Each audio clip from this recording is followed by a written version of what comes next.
All right, folks, it's Sunday morning, and this is one of my favorite days of the week because I don't have like workout stuff to do. I take a little day off, but I still do a lot of work.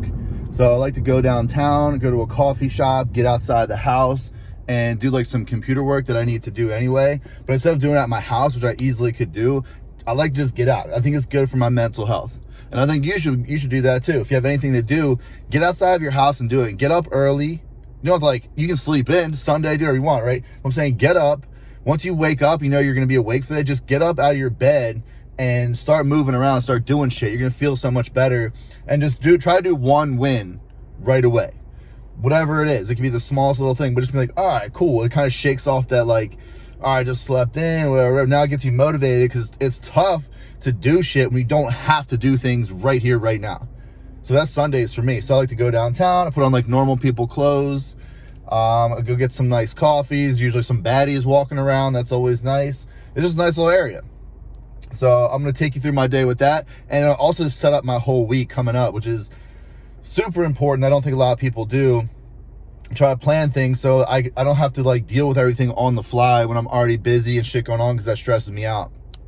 And a lot of times I end up not getting important things done. So anyway, we're gonna take you through this day today. Love you. Bye-bye. All right, about to take a Zoom call here, but I just finished up a program. This is the hardest thing that I gotta do as a coach, right? I have an athlete, Betsy, absolute monster. Just crushed it at the Olympia 2 weeks ago, but now we have another meet coming up. So we have meet, Olympia, 4 weeks later, another meet.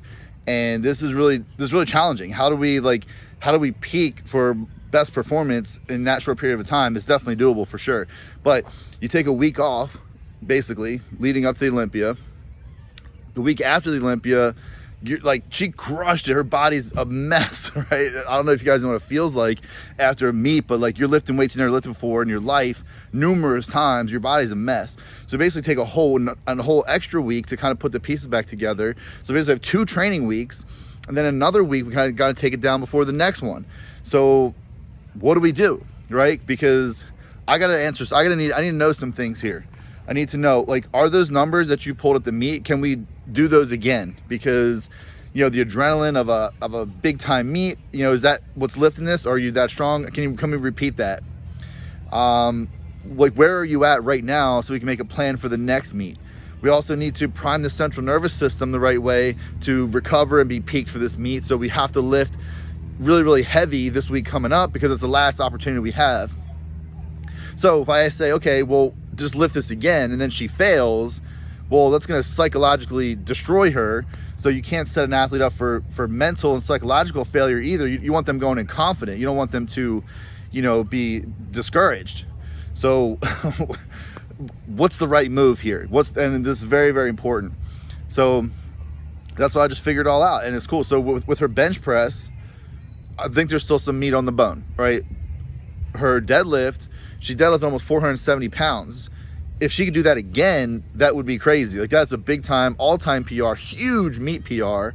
So can we recreate that? I don't know, but I also don't really care. Her squat, maybe a little bit more meat on the bone. She tied her all-time PR and huge meat PR. We could probably squeeze out a little bit more there. Definitely some meat on the bone. And then the deadlift, who knows? But luckily the deadlift is last. So, you know, we can just kind of send it. Whatever is there is there. That's kind of how I'm going to look at it. So this is what we're doing. She does basically 470. So on Monday, this is the last time that we can deadlift. Because if you do a truly maximal effort deadlift, it takes about 10 days to recover. So Monday would be almost less than 14 days out from the meet. So this is our last opportunity to do that. So I'm going to have her do 430 as many times as she can. That's going to answer the question of, because she can definitely do it for 1. She better be able to do it for 1, right? We're going to be in trouble if not, right? So she can definitely do it for 1. And once you get the deadlift going for reps, the second rep is usually more doable because I get the stretch reflex involved, right? Versus coming from a dead stop. So she should be able to get a couple reps there. If she gets 3, we're in business, baby. And if she gets 1 and just gets smacked by the second one, well, at least, okay, was not super discouraged. You know, we can make some mental gymnastics to build that back up mentally. But it's going to give me some information. There are some squats that are kind of moderate, but let's see what we can do here. So that's the plan. And then on Wednesday, she's going to bench pretty heavy for reps, again, because bench doesn't take as long to recover from. So we can bench next week as well. Yeah, that's the plan. So that's the big part of coaching, is how do you, one, prepare someone physiologically, obviously, but also how do you prepare them psychologically, because you can't set someone up for failure. You can't have an athlete going into a meet discouraged from, oh, I just lifted this 2 weeks ago and got smacked in the face by it. It's supposed to be my opener. That's not what you want. That's not what you want. So I think we're in a good spot here. I feel good about it. I'm going to go take this Zoom meeting, and I'll be back. Love you guys. See you later. All right, back home. Went downtown, got some work done, whatever. I didn't get nearly as much work done as I really wanted to be honest. I don't know, I've been having some like serious anxiety today and lately. And I normally have my mental health like really under control. I don't know what it is, man. So I'm gonna show you some things that I do when I get like this. So first thing I'll do is I'm gonna meditate. So I got my little meditation chair. I just got home, so I gotta do a couple things first, but I'm gonna sit down, 10 minutes, throw on some headphones, YouTube, 10-minute meditation music, and just really try to work through it. And then I'm maybe gonna ride my bike outside. Just got a little beach cruiser, not like exercise. I'm just trying to go out, be outside. I'll probably play some music, something like that. And then we'll report back. But anyway, be like this sometimes, but instead of trying to fight it, instead of, just try to experience it. And I think that really working through it in your head mentally helps a lot. So for me, I pretty much understand where this stuff is coming from. So I need to work through it in my mind. So I need to be able to sit down for an extended period of time and work through the whole entire problem from start to finish. And then I'll feel better. And then I can understand, hey, like this is where this problem has come from. This is what I'm going to do about it. And I'm not going to fix this problem right now, but at least I can accept what's going on. And that's how I'm going to do it. So I'll report back. Love you guys. All right. So listen, like I was saying, check the beard mic, right? I only got so many hands, so it'd be like that. Anyway, going on a little cruise, check out my ride. I went to ride on the beach, but it's like super high tide. So the water's all up to like the super soft sand, and I'm not trying to work out like that. I'm just trying to cruise, you know what I mean? I'm trying to cruise. So that's what we're gonna do. We're just cruising. Anyway, told you I had some big time anxiety, which I don't normally get. I'm a little bit triggered lately, and I'm gonna tell you how to deal with it. So I feel really good now. Honestly, I feel really good because I dealt with it in a way that is very healthy. So anyway, I'll kind of let you on the scoop a little bit without giving up too much stuff. Anyway, someone in my life has kind of been causing me to be a little bit triggered. And I think it's super important to understand that it's not their fault, right? If you're triggered by something, that's your responsibility to deal with, right? Just because people are existing in the world happen to trigger you, it's not their fault, it's you, okay? It's some shit that you haven't dealt with quite yet in your life, so deal with it. So anyway, when you're feeling the anxiety, this is what I do. I meditate, because I'm an overthinker. I know that. I'm an overthinker. One, it makes me a great coach though, right? I can think about every possible scenario and run every single simulation that you could possibly think of in my mind, and then come up with the best solution for the athlete, right? But when you when you can't shut the mind off, like sometimes happens with me, it can be problematic. So anyway, here's what I do with it. Meditate. That's why meditating is super important. It clears out space in your mind that you can actually think straight instead of thinking emotionally, right? So anyway, it comes down to three things, right? Number one, can I accept this? Can I accept this? We'll call it a behavior. Can I accept this behavior? If the answer is no, then you have to ask yourself the question, can I change this behavior? Right? So how do I do that? Okay. We'll get into that. If the answer is no, I can't change this behavior, then there's only one thing left to do. Okay? There's only one thing. And that thing is to leave. Because if not, you're going to be triggered. You're going to be in a bad situation, having anxiety. It's never going to stop. Okay? So first, can I accept this? I thought about it. Can I accept this behavior? No, no, I can't. There's only one potential scenario in which I could accept it, but probably not. Can I change the behavior? Well, maybe. So how do I do that? well, I need to have like an open and honest discussion with this person. This is something that's super important in life, is having hard conversations with people that you care about. So having hard conversations with people, and you have to do it in a loving, compassionate, kind way, non-judgmental, because again, it's not their fault. You're the one that's triggered, not them. It's not their responsibility. I know sometimes it feels good to want to make them feel the way that you feel, but what's the solution? Or what do you want to get out of this? What I want to get out of this is I want change. So if you want change, put the ego away. That's all we're focusing on. How do we get change? Okay, and you're less likely to get change by triggering the other person or making them feel like they did something wrong. So you should have an open and honest discussion. Hey, this is the situation. This is how I feel, and this is something that's really important for me. Is this something that you're willing to change? Because you can control people and coerce people and intimidate people, or force people to change, but that's not going to actually change anything, because that's the problem is going to manifest in some other form. So more times than not, people are like, oh shit, yeah, I didn't know it was making me feel like that. Definitely I'll change.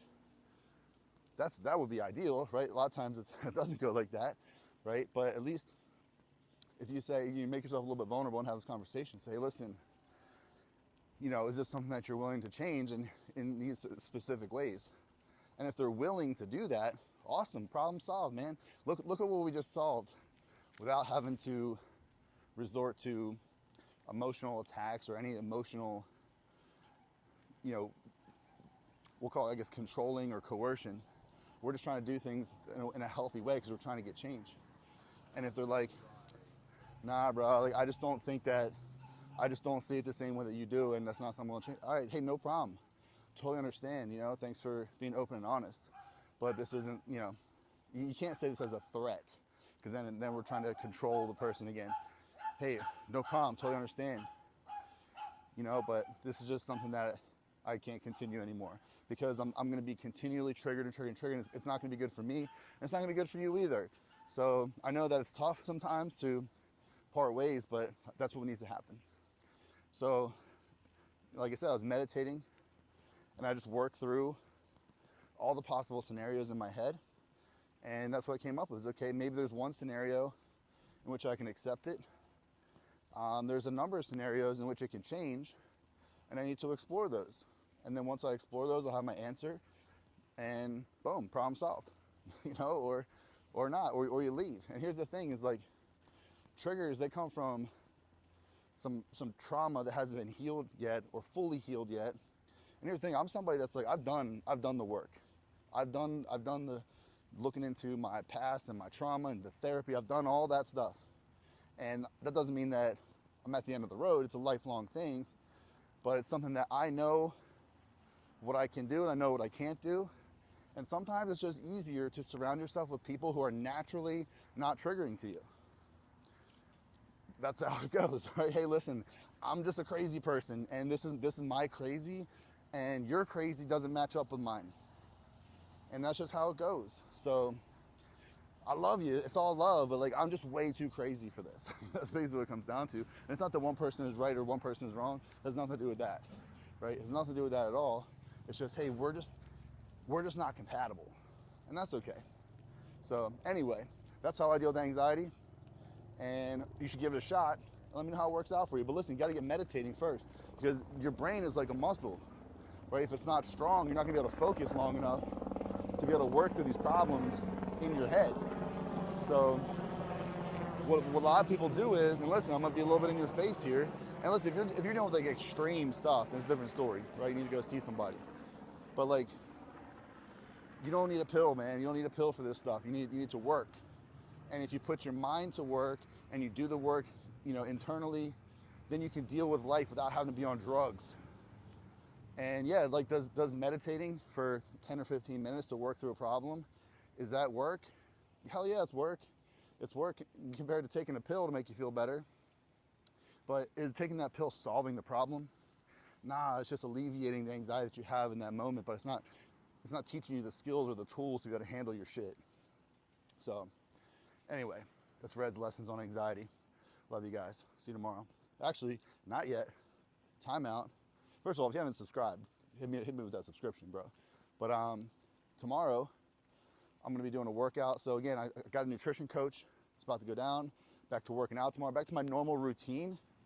And the goal for tomorrow is just to get up at my normal time, go to the gym at the normal time, and get 3 meals. I've done 2 meals the last 2 days that are my normal meals.